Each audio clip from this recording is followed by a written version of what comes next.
Hello दोस्तों, आप सभी का स्वागत है इस नए चैप्टर में जिसका नाम है एबेरेशंस। ये फर्स्ट ईयर बीएससी का चैप्टर है। एबेरेशंस का अगर मैं लिटरल ट्रांसलेशन कहूँ तो ये होगा कि कुछ एबनॉर्मैलिटीज़, कुछ गड़बड़ है, मतलब कहीं तो। अब ये गड़बड़ कहाँ पर है? तो ये गड़बड़ बेसिकली लेंसेज में है। लेंसेज को होता है एबेरेशंस, लेंसेज में होता है एबेरेशंस। क्या होता है एबरेशन? हम जो लेंसेज बनाते हैं they are basically spherical lenses, यानी कि ये जो लेंसेज हैं एक स्फीयर का हिस्सा होती हैं। चाहे वो कॉनकेव लेंस हो, कॉन्वेक्स लेंस हो, वो एक स्फीयर का एक हिस्सा है। और जब भी लेंस स्फेरिकल होगी तो उसमें दो तरीके की उसको बीमारियां होती हैं इंपॉर्टेंटली, और भी होती हैं बट दो बीमारियां ये है कि उसको होता है क्रोमैटिक एबरेशन और एक होता है स्फेरिकल एबरेशन। तो अगर वाइट लाइट पास करेगी उस लेंस से तो वो लेंस उसके कलर्स बना देगी। ये हो गया क्रोमैटिक एबरेशन। और दूसरी चीज़ ये है कि जब भी लेंस में से एक लाइट पास होगी तो लेंस के सेंटर से पास होने वाली लाइट एक अलग फोकस बनाएगी, और जो लेंस के आउटर साइड में पेरीफेरी से पास होने वाली जो रेज हैं वो एक अलग फोकस बनाएंगी। तो दो अलग अलग आपको फोकस मिलेंगे, एक्सटेंडेड फोकस मिलेगा। तो ये हो गया आपका स्फेरिकल एबरेशन। मैंने बहुत ही शॉर्ट में कहा है, आइए इसको डिटेल में जानते हैं। एबरेशन, या इसे आप लेंस डिफेक्ट कह लीजिए, ये आखिर है क्या चीज़? देखिए, आप है ना बेसिकली चाहते क्या हैं? हम ये चाहते हैं इन जनरल कि जब भी हम किसी लेंस का इस्तेमाल करें, सपोज कोई एक लेंस का हम इस्तेमाल करते हैं, तो ये लेंस के सामने अगर कोई भी एक हम ऑब्जेक्ट रखते हैं तो इस ऑब्जेक्ट की हमें एक सच्ची इमेज मिलना चाहिए। एक पॉइंट ऑब्जेक्ट लिया तो उसकी एक पॉइंट इमेज मिलना चाहिए। इस तरीके की हम चीज़ें चाहते हैं, मतलब ऑब्जेक्ट जिस शेप का भी लिया उसकी एक सच्ची इमेज, एक ट्रू इमेज मिलना चाहिए। लेकिन रियलिटी में ऐसा होता नहीं है। लेंसेज में कुछ प्रॉब्लम होती हैं उनके नेचर की वजह से, उनके शेप और उनके रिफ्रैक्टिव इंडेक्स की वजह से, कि हमें एक पॉइंट ऑब्जेक्ट की इमेज, पॉइंट ऑब्जेक्ट की इमेज पॉइंट नहीं मिलती है बल्कि एक्सटेंडेड मिलती है। वैसे ही एक सपोज मान लेते हैं कि एक ऑब्जेक्ट है, उसके जो भी ट्रू कलर्स हैं, तो जब उसकी इमेज बनती है तो वैसे के वैसे ही रिप्रोड्यूस नहीं हो पाते हैं, उतने ही ट्रू कलर्स रिप्रोड्यूस नहीं हो पाते हैं, बल्कि थोड़ा सा उसमें कुछ वेरिएशन होता है। तो बेसिकली मतलब यानी कि इमेज ऑब्जेक्ट से, मतलब ऑब्जेक्ट के शक्ल से, ऑब्जेक्ट के डायमेंशन से थोड़ा वेरी करती है, थोड़ा डेविएट कर जाती है, भटक जाती है ना? तो the deviation in the image of an object produced by the lens is called as a lens defect, है ना? ये जिस वजह से होता है उसे लेंस डिफेक्ट कहते हैं या एबेरेशन कहते हैं। आई होप कि आपको ये बेसिक बात समझ में आ रही है। तो आप लोग ये डेफिनेशन को है ना थोड़ा अच्छे तरीके से समझ लीजिए कि द डेविएशन मतलब कुछ चेंज, कुछ अलग चीज़, है ना? डेविएशन, भटक जाना किसी रास्ते से, सही रास्ते से भटक जाना, उसे हम डेविएशन कहते हैं। तो या एक अलग बिहेवियर होना, द डेविएशन इन डायमेंशन और colour of image when compared to the nature of the object is called as lens defect. So lens defect या aberration जो है ये कुछ और नहीं बल्कि एक इमेज का अपने ऑब्जेक्ट की तरह न दिखना बल्कि कुछ और दिखना है, थोड़ा सा अलग होना, ये कहलाता है आपका एबरेशंस। अब एबरेशन के कई सारे कारण हो सकते हैं। पहला कारण तो बहुत ही बेसिक जो अभी डिस्कस कर ही चुके हैं, वो है spherical nature of the lens. Spherical nature या जो शेप होता है, इससे भी कुछ दिक्कतें आती हैं। दूसरा जो दिक्कत आ सकती है वो इससे आ सकती है कि size of aperture is large. Size of aperture is large. देखिए, अपर्चर क्या होता है ना, जैसे अभी आपके पास जो ये लेंस है, ये लेंस का अगर मैं इधर ऐसा एरिया देखने जाऊंगा ये, तो ये थोड़ा ज़्यादा एरिया है, लेकिन इस एरिया को हम अपर्चर नहीं कहते हैं, बल्कि इसका अगर हम क्रॉस सेक्शन लेंगे तो ये जो फ्लैट एरिया आएगा that is the aperture of the lens, इसको हम अपर्चर कहते हैं। तो ये जो अपर्चर है बेसिकली, अगर ये बहुत ज़्यादा बड़ा रहा, मतलब लेंस बहुत ज़्यादा बड़ी रही, तो भी लेंस डिफेक्ट देखने को मिले हैं। कम अपर्चर की लेंस में थोड़ा डिफेक्ट भी कम देखने को मिले हैं। ओके, तो साइज ऑफ द अपर्चर भी एक मुश्किल पेश करती है। उसके अलावा लेंस बाय नेचर क्या करती है, डिस्पर्स करती है लाइट को। अगर वाइट लाइट इस पर डाली गई, सो वाइट लाइट डिस्पर्शन, तो वाइट लाइट को डिस्पर्स करती है। डिस्पर्स करने का मतलब क्या, अलग अलग कलर्स को जो है अलग अलग तरीके से बैंड करवाती है। हर कलर इक्वली बैंड नहीं होता है, जब वो ग्लास से पास होता है, लेंस से पास होता है, हर कलर इक्वली बैंड नहीं होता है।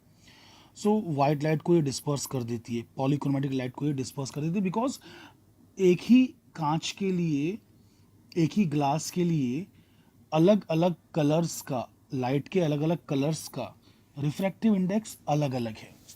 इस बात को समझिएगा, इस बात को समझिएगा। हम लोग ऐसा समझते हैं गलती से कि ग्लास बोल दिया तो डायरेक्टली रिफ्रैक्टिव इंडेक्स जो है उसकी वैल्यू जो है वो 1.5 है लेट से, एंड पानी के लिए बोल दिया रिफ्रैक्टिव इंडेक्स तो ये जो है वो 1.33 है। अरे ऐसा नहीं है। असल बात तो ये है कि मतलब यानी कि ग्लास के लिए ही जब उसमें वाइट लाइट घुसती है तो वायलेट कलर भी होता है, उसमें रेड कलर भी होता है, उसमें येलो भी होता है, सब कुछ होता है।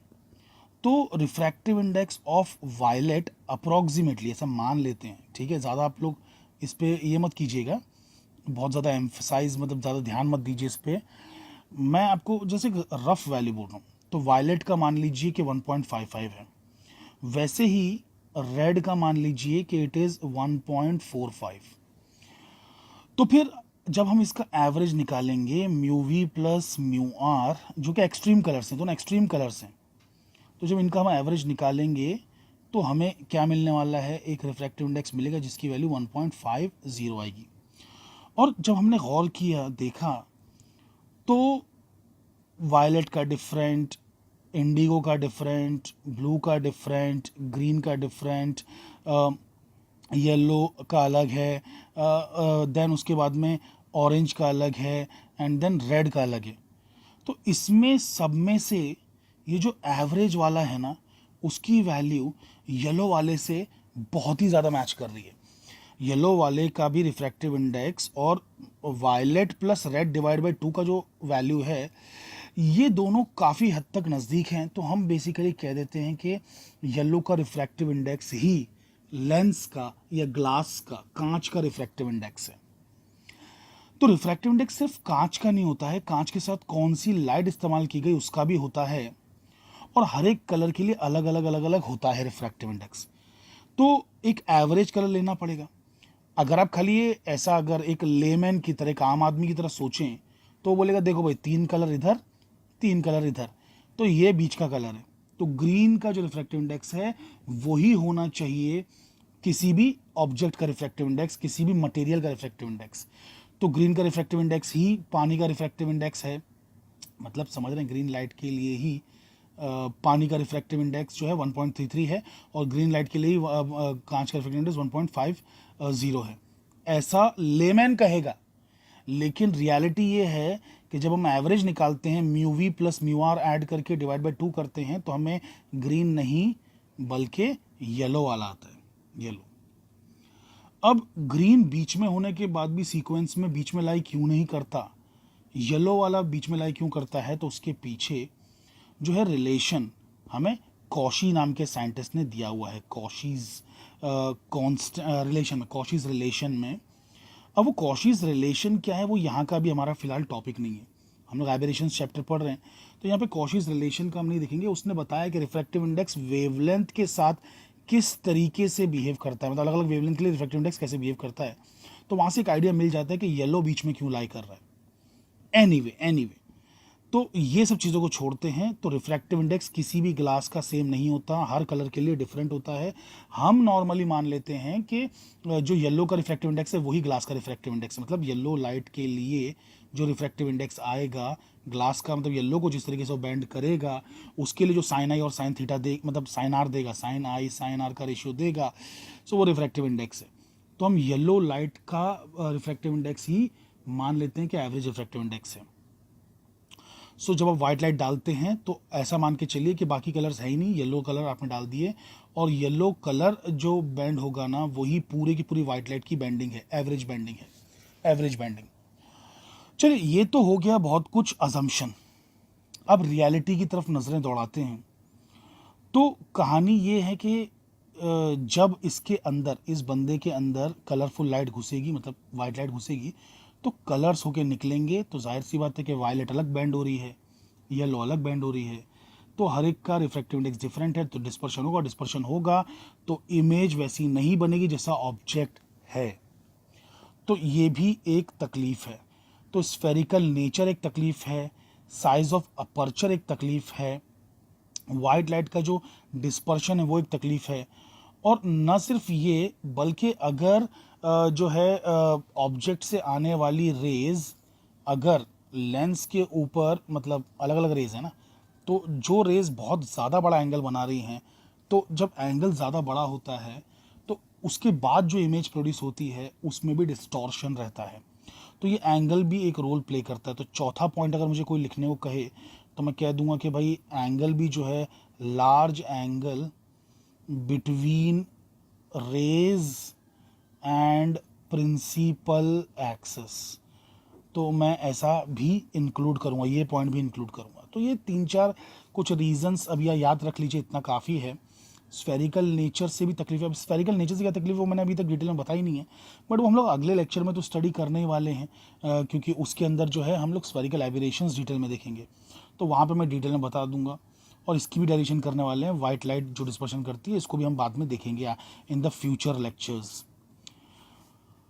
साइज ऑफ द अपर्चर पे इतना ज़्यादा शायद डिस्कशन नहीं होगा, बहुत ज़्यादा, थोड़ा बहुत होगा।